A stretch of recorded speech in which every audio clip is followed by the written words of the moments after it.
أعوذ بالله من الشيطان الرجيم بسم الله الرحمن الرحيم الحمد لله رب العالمين والصلاة والسلام على رسول الله محمد وعلى آله وصحبه أجمعين. Falënderimet dhe madhërimet janë për Zotin xhalla shanehu.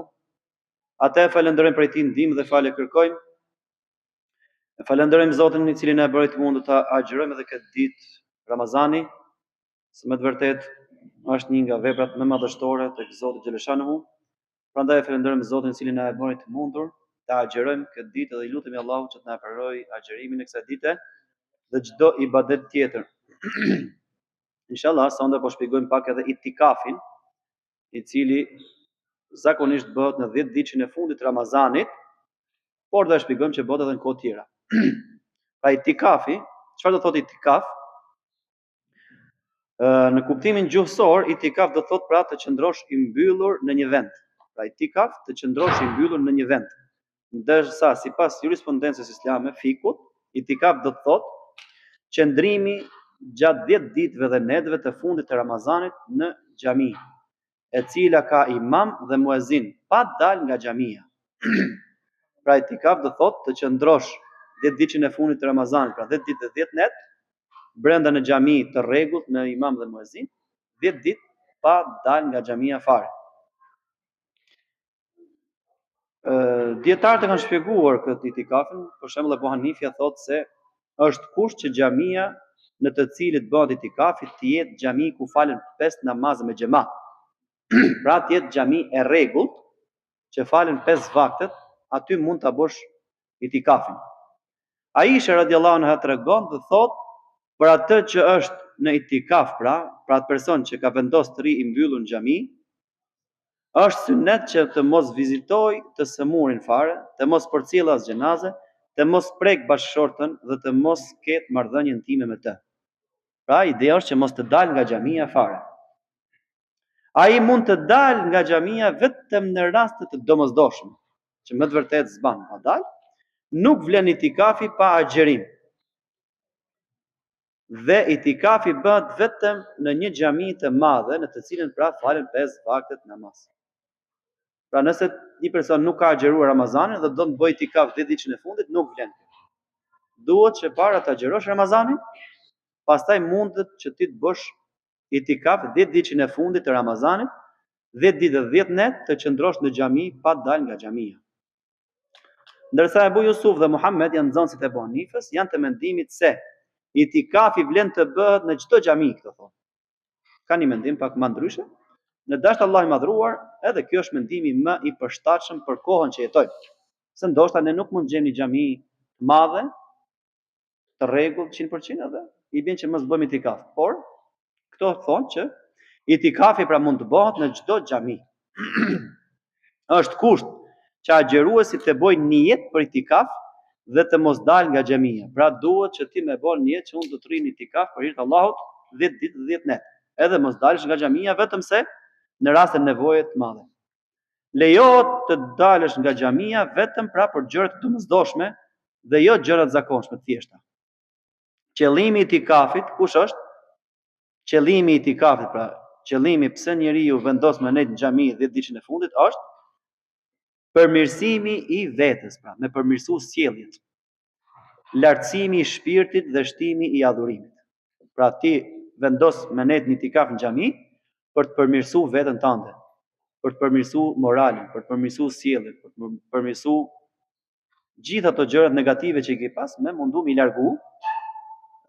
Pastaj është edhe lartësimi dhe pastrimi i shpirtit dhe i zemrës, edhe adhurimi që bën ndaj Zotit xhaleshanu, sepse ti në xhami do të lexosh Kur'an, do falesh namaz nafile, do bësh dhikr, të përmendesh Zotin, etj. Pra shumë adhurime të ndryshme në mënyrë që të afrohesh me Zotin xhaleshanu.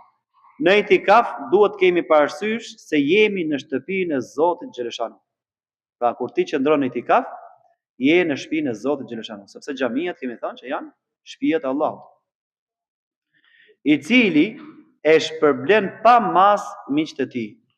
Pra quhesh miku i Zotit xhaleshanu, je në shtëpinë e Zotit xhaleshanu, edhe shpërblimi i Allahut për miqtë e tij është i pamas. Ne po të bëjmë një krahasim njerëzor që nuk ka mundësi të krahasohet me Zotin, por në kuptimin njerëzor Nëse dikush të vjen mik te shtëpia, ti mundohesh me i bë shërbim, me respektu, me i dhënë ushqime të mira, me i bë mohabet etj, pa, me bën që ai të ndihet mirë. Po kur jemi ku Zoti xhaleshanu, si është shembulli më i lartë për Allahun. Pra kur ti shkon në itikaf, vendos me bëj itikaf në xhami, je në shtëpinë e Zotit dhe je miku i Allahut xhaleshanu. Edhe shpërblimi i Zotit është i pakufit. Itikafi është sunet i fortë dhe jo farz, pra nuk është detyrim. Është si puna e taravive. Sunet i fortë. Vendi i itikafit për burra është xhamia. Pra burrat e bën itikafin në xhami, ndërsa gratë është vendi ku falën në shtëpinë e tyre. Pra nëse ato kanë vendosur që kjo dhomë është vetëm vend falje, aty ato mund ta bëjnë itikafin duke qenë aty gjatë gjithë kohës. Normalisht dalin për nevoja të mëdha, të rëndësishme që thash. Por ajo, gruaja mund të rrinë në të dhomën që falet, gjatë gjithë ditës dhe gjithë natës, aty mund të flejë, edhe burri flen në xhami, sa të ketë mundësi pak, edhe bën adhurim. Lexon Kur'an shumë, dhikr shumë, namaz nafile shumë, dua shumë. Gjithë ideja e itikafit është që ti të veçohesh nga jeta monotone, nga njerëzit, nga gjithë këto, edhe të afrohesh me Zotin xhaleshanu, pra, për të bërë ibadet dhe adhurim. Pejgamberi sallallahu alajhi wasallam gjithmonë e kalon të thotë 10 ditëshin e fundit të Ramazanit në itikaf. Pra pejgamberi sallallahu alajhi wasallam gjithmonë 10 ditëshin e fundit ai ishte në xhami, në itikaf. Në një vit ai nuk bëri itikaf, pra qelloi një vit që nuk bën itikaf, ndërsa në vitin e fundit të jetës qëndroi itikaf 20 ditë për ta zëvendësuar atë vit që nuk ishte bën, sepse pejgamberi sallallahu alajhi wasallam thamë që e ka bërë gjithmonë. Edhe pejgamberi sallallahu alajhi wasallam nuk donte që asgjë të ikte pa e kryer. Ebu Said el-Khudriu tregon se pejgamberi sallallahu alajhi wasallam e filloi itikafin në 10 ditë para të Ramazanit. Herë e parë, ka filluar, e ka bërë 10 ditë të parë. Më pas ai vazhdoi itikafin në 10 ditën e mesit, pra të fundit të Ramazanit, të 10 ditën e mesit të Ramazanit. Më pas e ka bërë 10 ditën e fundit. Ebu Said el-Khudriu tregon thotë dhe kam qëndruar në itikaf 10 ditën e parë dhe më pas 10 ditën e mesit të muajit Ramazanit duke kërkuar natën e katërt. Një melek, pra një angel, më erdhi dhe më tregoi se ajo, pra nata e katërt është 10 ditën e fundit. Kush qëndroi me mua deri tani në itikaf, duhet të vazhdojë edhe 10 ditën e fundit, i ka thënë. Pra ka nejt 10 ditën e mesit duke kërkuar natën e katërt dhe meleku ka ardhur dhe i ka thënë që nata e katërt është 10 ditën e fundit. Edhe pejgamberi sa më ka thënë që kush ka qëndruar me mua, le të qëndroj prapë që ta kërkojmë natën e katërt.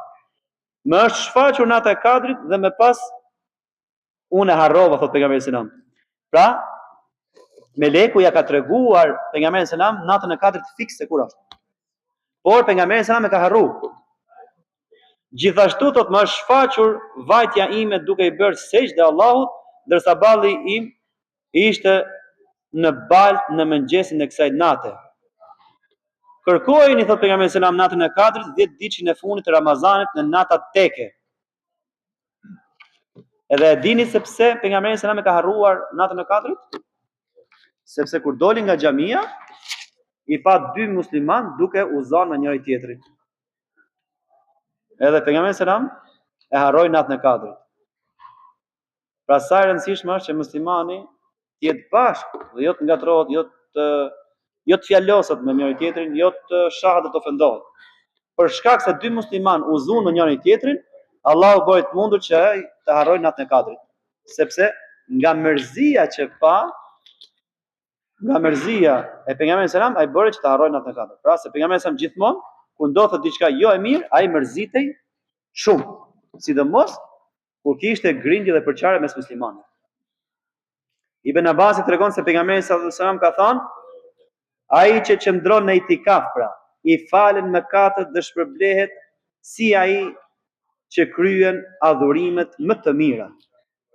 Ai personi i cili qëndron në itikaf, i falen gabimet dhe gjunat, si ai personi i cili kryen ibadetet më të mira.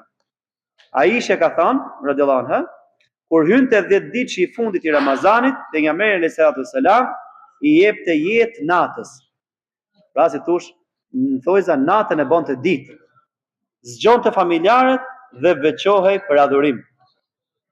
Pra kur ishte 10 ditë i fundit të Ramazanit, pejgamberi sallallahu alajhi wasallam i jepte jetë natës. I zgjonte familjarët e tij për të adhuruar Zotin edhe veçohej vetë me Allahun xhaleshanu. Pra itikafi, vëllezër, një nga ibadetet shumë të mira dhe të kërkuara, është sunet i fortë. Kush ka mundësi me bëj itikafin mund ta bëj.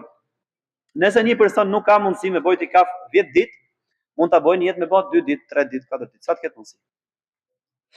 Itikafi prishet nëse personi del nga xhamia pa pasur nevojë. Pra thjesht del nga xhamia, edhe shkon te shtëpia ose te një shoku vet. Itikafi lejohet të bëhet edhe jashtë muajit Ramazanit në fakt, por më e mira është në muajin Ramazan në 10 ditën e fundit për arsye për të kërkuar natën e Kadrit. Aisha tregon se pejgamberi sallallahu alajhi wasallam ka qëndruar në itikaf në 10 ditë të para të muajit Shawal për shembull, që është muaj pas Ramazanit. Lejohet të bëhet itikaf jashtë muajit Ramazanit edhe për një pjesë të kohës apo të ditës.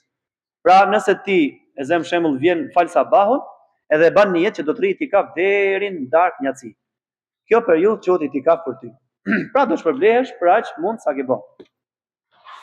Ibn Omer tregon se Omer radhiyallahu anhu, pra babai i tij, ishte zotuar në kohën e ignorancës se do të bënte itikaf një natë në Qabe. Pejgamberi sallallahu alajhi wasallam i tha: "Plotsoje zotimin tënd, o Omer." Dhe ai kishte thënë që unë do ta bëj një natë itikaf në Qabe. Edhe kur u bë musliman, pejgamberi sallallahu alajhi wasallam i tha që ti duhet ta zbatosh këtë zotim që e ke thënë. Pra, muslimani e zbaton dhe e respekton zotimin e dhënë. Pra, vëllezër dashur, itikafi është mbyllja në xhami për 10 ditën e fundit, duke nejt 10 ditë edhe 10 net, në mënyrë me qëllim për të adhuruar Zotin, me qëllim për të pastruar veten, me qëllim për të lartësuar shpirtin dhe zemrën, me qëllim për të afruar me Allahun xhaleshanu. Itikafi tham që është sunet i fortë, kush ka mundësi me e bën. Itikafin mund ta bësh edhe jashtë muajit Ramazanit pastaj. Por më e mirë është në Ramazan me qëllim që të gjejmë natën e Kadrit, e cila është në 10 ditën e fundit në natat teke.